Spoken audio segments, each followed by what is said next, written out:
6월 16일 목요일입니다. 오늘 새벽 우리에게 주시는 하나님의 말씀은 마태복음 11장 2절로 11절까지의 말씀입니다. 요한이 옥에서 그리스도께서 하신 일을 듣고 제자들을 보내어 예수께 여짜오되 오실 그이가 당신이오니이까 우리가 다른 일을 기다리오리이까.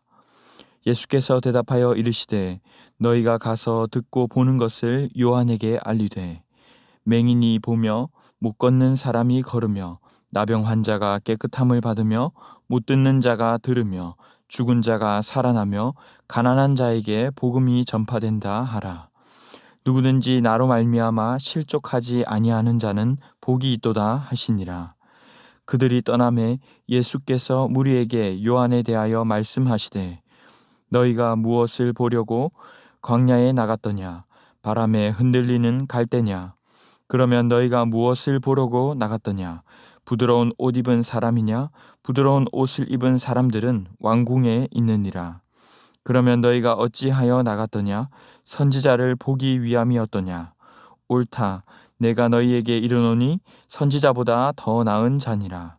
기록된 바 보라, 내가 내 사자를 내 앞에 보내노니 그가 내 길을 내 앞에 준비하리라 하신 것이 이 사람에 대한 말씀이니라. 내가 진실로 너희에게 이르노니 여자가 낳은 자 중에 세례 요한보다 큰 이가 일어남이 없도다. 그러나 천국에서는 극히 작은 자라도 그보다 크니라. 아멘. 예수님은 많은 이들을 고치시는 사역을 하시고 12 제자에게 그들에게 고난, 여러 사람의 비난과 반대가 따를 것을 말씀하셨습니다. 하지만 이를 이상히 여기지 말고 각자 자기 십자가를 지고 따라야 할 것이라고 말씀하십니다. 그리고 이제 다시 여러 동네를 다니며 가르치고 전파하는 사역을 하십니다. 예수님이 행하신 기적과 가르침으로 인해 소식이 일파만파 퍼져나갔던 것 같습니다. 세례 요한은 헤롯 왕이 동생의 아내였던 헤로디아를 아내로 맞이한 부도덕함을 지적했다가 현재는 감옥에 갇혀 있는 상황입니다. 하지만 감옥에 갇혀 있던 세례 요한마저 예수님에 대한 소식을 전해 들었습니다. 그리고는 자신이 직접 갈 수는 없어서 자신의 제자들을 보내어 예수님께 대신 묻습니다. 3절에 오실 그이가 당신이오니이까 우리가 다른 일을 기다리오리이까. 예수님이 정말 메시아가 맞는지 확인하고 있는 것입니다. 그런데 사실 세례 요한은 예수님이 메시아라는 사실을 어느 정도 이미 충분히 알고 믿었던 사람이었습니다. 그는 회개하라 천국이 가까웠느니라고 전했고 예수님이 세례를 받으시고 물에서 올라오실 때 하늘이 열리며 하나님의 성령이 비둘기처럼 내려와 이는 내 사랑하는 자요 기뻐하는 아들이라고 말씀하신 것을 직접 목격하기도 했습니다. 나는 물로 세례를 주지만 내 뒤에 오실 분은 불과 성령으로 주실 것이다 전했던 선지자가 바로 세례 요한이었죠. 그러나 예수님은 사람들의 기대와는 달리 불은커녕 고난받아야 한다며 죄인들을 사랑으로 용서하시고 고치시는 마치 연약한 모습처럼 보이신 것입니다. 당시 정치적으로 큰 힘을 발휘할 것이라는 공격적일 거라는 사람들의 기대와는 달리 전혀 다른 모습이었지만 세례 요한은 요한복음 1장 29절에서 예수님을 세상 죄를 지고 가는 하나님의 어린 양이라고 고백했던 사람입니다. 이런 예수님의 모습을 인정하고 충분히 알고 있는 그런 드문 사람이었습니다.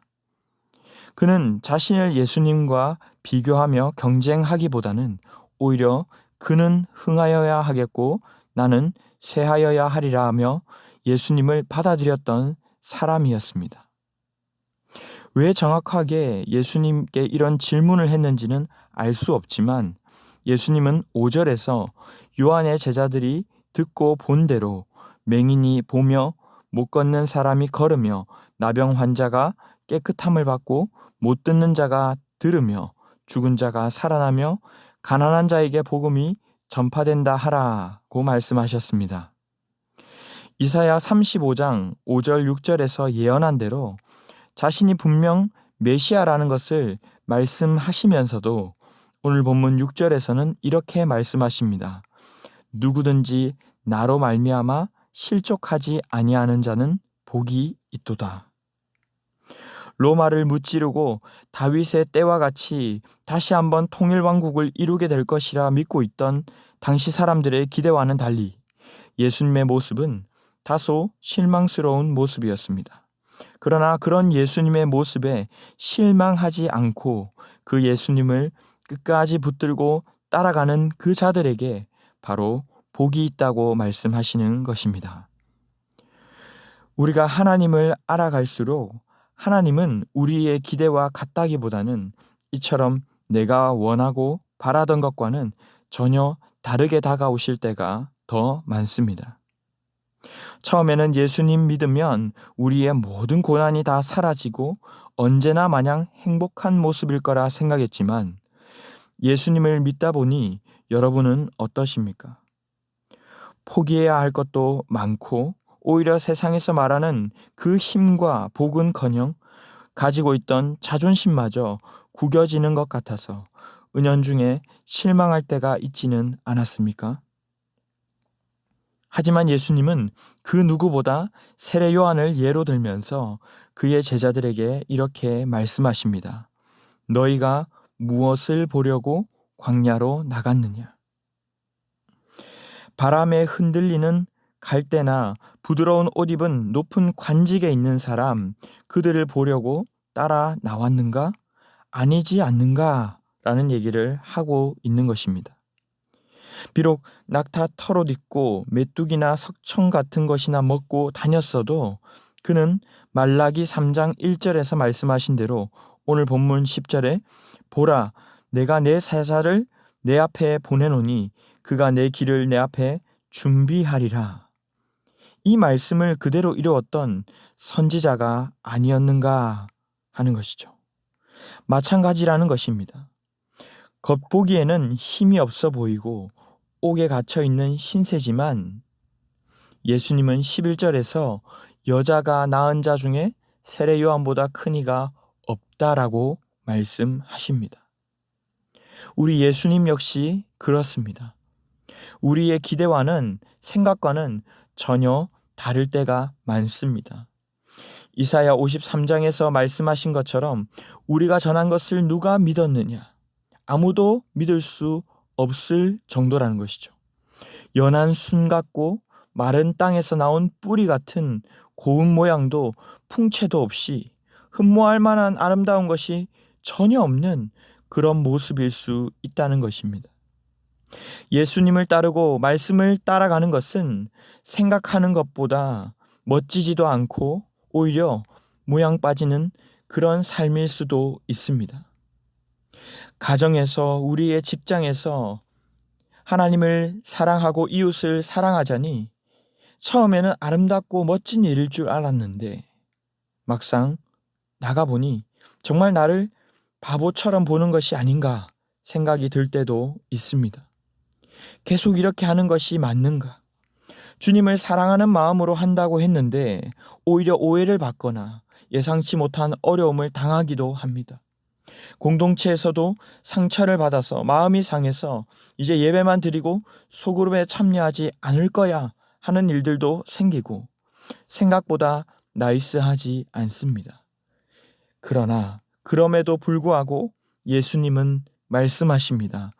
나로 말미암아 실족하지 아니하는 자는 복이 있도다. 사랑하는 성도 여러분, 우리가 맨 처음에 예수님 믿어보겠다고 광야 같은 삶을 선택한 이유가 무엇입니까? 그저 태산을 가고 험곡을 넘어도 주님 따라 가겠다고 십자가의 길 따라가겠다고 나선 걸음이 아니었습니까? 그런데 어느새 가다 보니 불편하고 어렵고 힘드니 예수님의 하나님의 아들이라는 것을 여러 번 확인했음에도 불구하고 부드러운 옷 입은 사람이 없다고 불평하고 마음상에 있는 것이 혹 우리의 모습은 아니냐는 것입니다. 오늘 말씀을 맺겠습니다. 주님을 믿고 따르는 길은 어쩌면 우리의 예상과는 전혀 다른 험난한 길일 수 있습니다.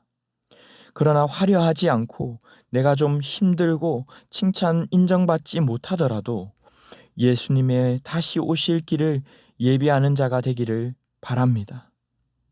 그저 부드러운 것들을 찾는 인생이 아니라 주님의 말씀을 쫓아 기꺼이 광야로 나서는 저와 여러분이 다 되시기를 주님의 이름으로 축원합니다. 기도하겠습니다. 지금도 살아서 역사하시는 주님, 그저 평탄하고 좋은 길로 인도하기보다 우리의 길이 되신 주님, 오늘 새벽 요한의 제자들 같은 저희에게 말씀하여 주심에 감사합니다. 생각처럼 낭만적이지도 않고 때로는 자갈밭 같아서 넘어지고 상해도 끝까지 주님의 말씀을 붙잡는 저희가 되게 하여 주시옵소서. 좀 억울하고 힘들고 더디더라도 주님 말씀 따라 살아가는 저희 되게 하시고 주님 나라를 전파하는 자로 살게 하여 주시옵소서. 이 모든 말씀 존귀하신 예수님의 이름으로 기도하옵나이다. 아멘. 이 시간 함께 기도하실 때 주신 말씀을 붙들고 기도하시고 주간 기도 제목에 따라 훈련과 교육을 위해 기도하겠습니다. 제자 훈련을 비롯한 평신도 훈련을 통하여 예수님 닮은 온전한 주님의 제자들이 세워지게 하여 주시옵소서. 주일학교, 영아, 유치, 유년, 초등, 중등, 고등, 어학까지 또 청년들까지 다음 세대의 부흥을 위하여 담임 목사님과 모든 말씀 맡은 사역자들과 주일학교 교사들을 위하여 기도해 주시기 바랍니다. 우크라이나 전쟁이 길어지고 있는데 하루속히 종전되어 자유와 진정한 평화가 회복될 수 있도록 합심 제목과 개인적인 제목으로 기도하도록 하겠습니다. 함께 기도하겠습니다.